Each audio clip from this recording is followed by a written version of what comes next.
உதாரணமாக எடுத்துக்கலாம். யோவான் 19:28-29-30 யாராவது வாசிக்க கேட்கிறோம். அதன் பின்பு எல்லாம் முடிந்தது என்று இயேசு அறிந்து தேவ வாக்கியம் நிறைவேறத்தக்கதாக தாகமாய் இருக்கிறேன் என்றார். காடி நிறைந்த பாத்திரம் அங்கே வைக்கப்பட்டிருந்தது.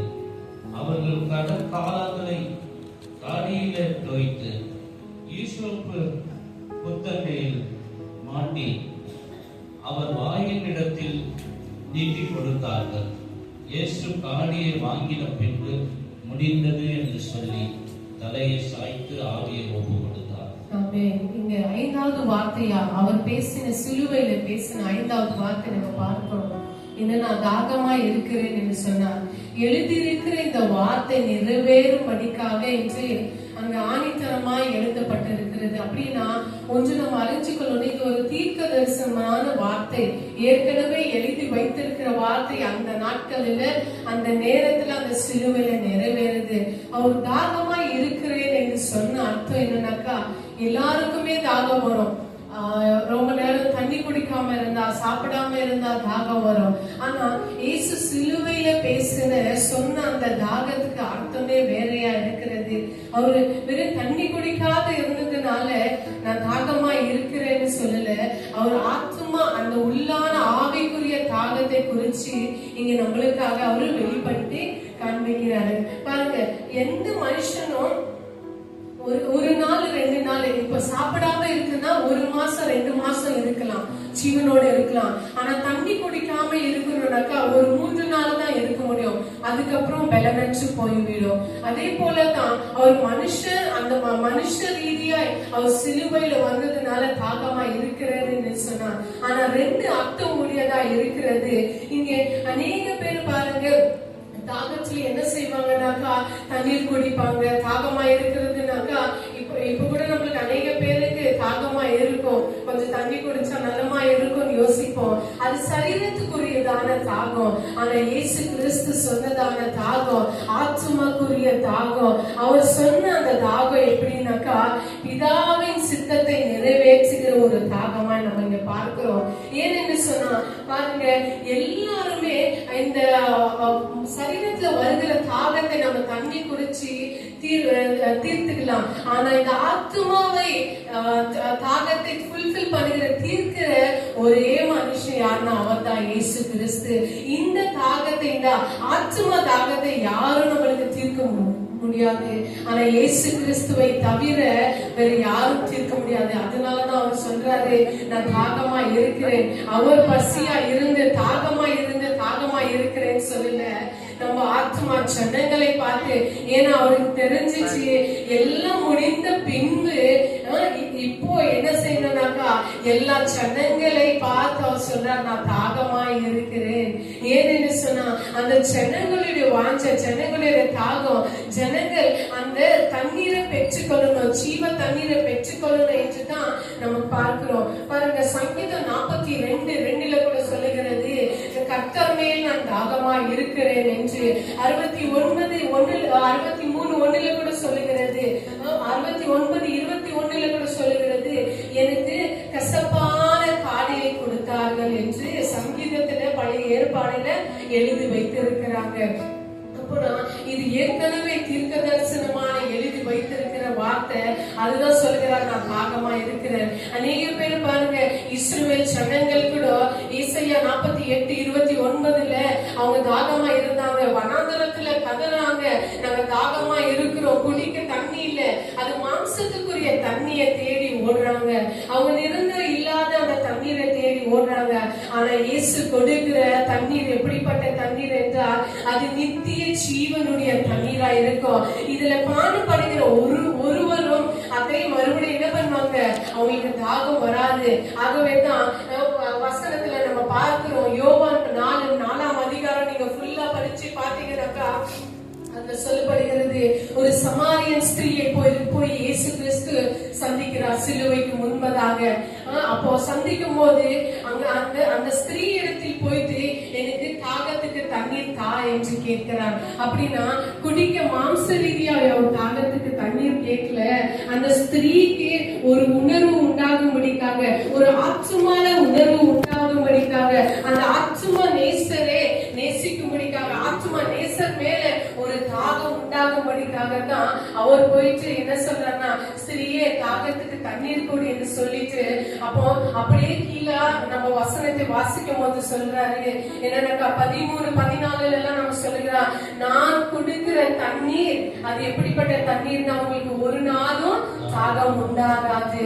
அதனாலதான் அவர் கொடுக்கிற தண்ணீரை நம்ம பானம் பண்ணும் போது, அவர் கொடுக்கிற தண்ணீரை நம்ம அதை எடுத்துக்கொள்ளும் போது நம்மளுக்கு தாகமே உண்டாகாது. அது எப்படிப்பட்ட தண்ணீர்னா அதுதான் ஜீவ தண்ணீர். ஏன்னா இயேசு கிறிஸ்து எப்படி இருக்குன்னா அவருக்கு நன்றாய் தெரியும், இப்ப சிலுவையில நான் என்னை அறைய போகிறாங்க, என் ஜீவன் நான் மறுபடியும் எங்க போக போறேன், வந்த இடத்துக்கு நான் மறுபடியும் போக போகிறேன். அதனால நான் என்ன செய்யணும், என் வேலை முடிஞ்சது, அதனால நான் என்ன செய்ய போகிறேன், தாகமா இருக்கிறேன். ஜனங்கள் எதுக்காக தாகம்? பரிசுத்த ஆவி. அந்த தாகம், அந்த தண்ணீர் என்றால் அடையாளம் என்ன? அதுதான் பரிசுத்த ஆவியானவர். இவர் போய் பரிசுத்த ஆவியானவருடைய நம்மளுக்கு கொடுக்கும் போது, அந்த தாகத்தை தீர்க்கும் போதுதான் நம்மளுக்கு அந்த நித்திய ஜீவன், நித்தியத்தின் தாகம், நித்தியத்தின் தண்ணீர் நம்மளுக்கு கிடைக்கும் என்று பார்க்கிறோம். அப்பதான் அந்த ஸ்திரீ மனம் கசந்து மனம் திரும்பி கேட்கிறார். அந்த ஊர் ஜனங்களுக்கெல்லாம் மறுபடியும் போய் சொல்லுகிறார், நான் இயேசுவை பார்த்தேன். யார்? எப்படிப்பட்ட ஸ்திரீ? அவர் பரிசுத்தவாட்டி கிடையாது, ஆனா உலகத்திலே பாவமான ஒரு ஸ்திரீ தான். இயேசு கிறிஸ்து அவளை சந்திக்கும் போது அந்த நித்தியத்தின் ஜீவன், அந்த நித்தியத்தின் தண்ணீரை கொடுக்கிறேன் என்று சொல்லும் போது அவளை அறிஞ்சு கொண்டிருந்தா.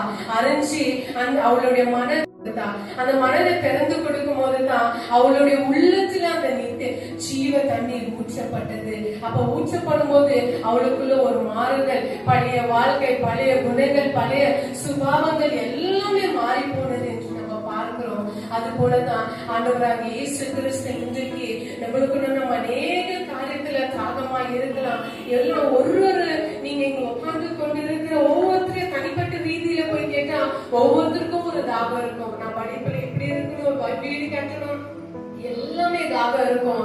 ஆனா அவர் எதிர்பார்க்கிற தாகம், அந்த ஆண்டவர் மேல வைக்கிற தாகத்தை அவர் எதிர்பார்க்கிறார். இயேசுவே, நான் உன் மீது ஒவ்வொரு நாளும் தாகமா இருக்கிறேன். அதுக்காகத்தான் தாவீது ராஜா சொல்லுகிறார், நான் உன் மீது தாகமா, என் ஆத்துமா உன் மீது தாகமா இருக்கிறது. நான் வறண்டதும் விதாய்ச்சதுமா இருக்கிறேன், ஆனா என் ஆத்துமா தேவனே உம்மை நோக்கி காத்திருக்கிறது. என் ஆத்துமா உம்மை நோக்கி நான் தாகமா இருக்கிறேன் என்று அவர் அறிந்திருந்தபடியா அந்த தாகத்தை கேட்டு பெற்றுக்கொண்டு தாவீது ராஜா ஒரு வெற்றியின் வாழ்க்கையை வாழ்ந்தார் என்று நம்ம பார்க்கிறோம். ஆகவேதான் பாருங்க, 1 கொரிந்தியர் 12:13 கூட சொல்லுகிறது, ஒரே ஆவி நம்மளுக்கு என்ன தருணக்கா நித்திய ஜீவனை தரும். நித்திய அந்த தண்ணீரை நம்மளுக்கு கொடுக்கக்கூடிய வல்லமை உள்ளதா இருக்கிறது. இன்றைக்கு நம்ம உட்கார்ந்து கொண்டு இருக்கிற நாமும் கூட அந்த நித்தியத்தின் தண்ணீரை பெற்றுக்கொள்ளணும், நித்தியத்தின் ஆவியை பெற்றுக்கொள்ளணும்னாக்கா நம்ம வாழ்க்கையில் இருக்கிற மாறாவை என்கிற அந்த கசப்பான காரியத்தை நம்ம எடுத்து போடும் போது, நம்ம வாழ்க்கையில் இருக்கிற அந்த எப்படியாப்பட்ட யார் மேல என்ன காரியம் இருந்தாலும் தேவன் மேல நம்ம தாகமா இருக்கும் போது, அந்த தாகத்தின் அந்த ஜீவ தண்ணீர் நம்ம மேல வரும்போது, மாறாவை எப்படி மாறாவின் தண்ணீர் மதுரமாய் மாறினதோ அதே போல நம்மளுடைய வாழ்க்கை இன்றைக்கு மாறாவாய் இருந்தாலும், எப்படி கசப்பானதாய் காணப்பட்டாலும், வேதனையானதாய் காணப்பட்டாலும், கண்ணீரின் வாழ்க்கையில காணப்பட்டாலும், அந்த நித்திய ஜீவன் நம்மளுக்குள்ள நம்ம இருதயத்துல ஊற்றப்படும் போது நிச்சயமாகவே நான் சொல்லுகிறேன், அந்த நம்மளுடைய மாறாவின் வாழ்க்கை மதுரமாய் மாறும். ஏனென்றா எப்படி அந்த மாறாவின் தண்ணி மாறினதுன்னா, அந்த ஒரு மரத்தை வெட்டி அந்த தண்ணிக்குள்ள போடுறாங்க. மரம் என்று சொன்னாலே அது கிறிஸ்துவை குறிக்கிறது. அதனாலதான் கிறிஸ்துனாலே அவர் வந்துட்டு என்ன செய்யறாக்கா நம்மளுக்காக சிலுவையிலே அடிக்கப்பட்டாரு. அந்த மரத்துல எப்படி ஒரு பழம் பிழிக்கப்படுதோ அதே போல இயேசு கிறிஸ்துவானவர் நம்மளுக்காக சிலுவையில அவர் தண்ணியை ஒப்பு கொடுத்தார். தண்ணியை ஒரு சொட்டு தண்ணீர், ஒரு சொட்டு ரத்தம் கூட இல்லாம நம்மளுக்காக எல்லாவற்றையும் அவர் கொடுத்தார். ஆகவே இன்றைக்கு நம்ம சொல்ல வேண்டிய காரியம் ஒன்றுதான். வெளிப்படுத்தல 7:17 கூட சொல்கிறது, என்னிடத்தில் வாங்க, நான் கொடுக்கிற இந்த தண்ணீரை நீங்க பானம் போடும்போது ஒரு நாள் உங்களுக்கு தாகம் உண்டாகாது. ஏன்னா உலகத்தில் எங்க பார்த்தாலும் ஜனங்கள் அலைந்து திரிகிறாங்க. என்ன செய்வது, எங்க போவது, யாரிடத்தில் போவது என்று தெரியாம இருக்கிறாங்க. ஆனா ஒரே வழி இயேசு கிறிஸ்து தான். அவரிடத்தில் வரும்போது அவரே நம்மளுக்கு ஜீவனா இருக்கிறார். அவரே நித்தியத்தை நம்மளுக்கு அவர் எப்படியா இருக்கிறார்னாக்கா தாகம் தீர்க்கிற ஒரு தண்ணீரா இருக்கிறார். அதனாலதான் நான் போய் உங்களுக்கு பரிசுத்த ஆவியானவரை கொடுக்கிறேன்றாரு. ஆனா பரிசுத்த ஆவியானவர் நம்ம உள்ளத்துல அது தண்ணீராய் ஊற்றப்படும் போது, அது அபிஷேகமாய் ஊற்றப்படும் போது, நிச்சயமாய் சொல்லுகிறேன், ஒரு நாளும் நம்ம அப்படிப்பட்ட பழைய தாகத்திலே நம்ம இருக்க மாட்டோம். அதனால ஏசப்பா வந்துட்டு சொன்னது, நான் ஆத்மா தாகத்தை குறித்து தான் சொல்றாரு. உங்க ஆத்மா எப்படி இருக்கிறது? ஏன்னா அவர் சிலுவையில ஒரே வேதனையில இருக்கும் போதும் ஜனங்களுடைய நிலைமையை பார்த்தாரு. இந்த ஜனங்கள் அழிஞ்சு போக கூடாது, இந்த ஜனங்கள், அதனால ஜனங்களை அவங்களோட உள்ளத்தை பார்த்துதான் நான் தாகமா இருக்கிறேன், நான் தாகமா இருக்கிறேன் என்று சொன்னார். அதே போல இன்றைக்கு நம்மளை பார்த்து ஏசப்பா சொல்லுகிறாரு, நான் தாகமா இருக்கிறேன். ஏன் என்று சொன்னா, நீங்க எதிர்பார்க்கிறதோ மாம்சத்துக்குரிய தாகத்தை எனக்கு யாராச்சும் தீர்க்க மாட்டாங்களா என்று நீங்க எதிர்பார்க்கலாம். ஆனா ஆவிக்குரிய தாகத்தை தீர்க்கிறவர் அவர்தான். அவரிடத்தில் வரும்போது நிச்சயமாய் அவருடைய பரிசுத்த ஆவியை நம்ம மேல ஊற்றப்படும் போது அந்த தாகத்தை தீர்ப்பார். அந்த தாகத்தை தீர்க்கும் போது நம்ம வாழ்க்கை, மாறாவின் வாழ்க்கை எல்லாம் மதுரமாய் மாறும். ஆகவே ஒரே ஒரு காரியம், ஒரே நோக்கத்தோடு நம்ம ஓடணும். ஆண்டவரே, உன் மேலே நான் தாகமா இருக்கிறேன். என் ஆத்மா ஒவ்வொரு நாளும் உம்மை பார்க்கணும், உம்மை தேடணும், உம்மிடத்தில் வரணும் என்று நம்ம வாஞ்சியோடு கேட்கும் போது நிச்சயமாய் அவர் நம்மளுக்கு அப்படியே கட்டளையிடுவார். ஒரு நிமிஷம் நம்ம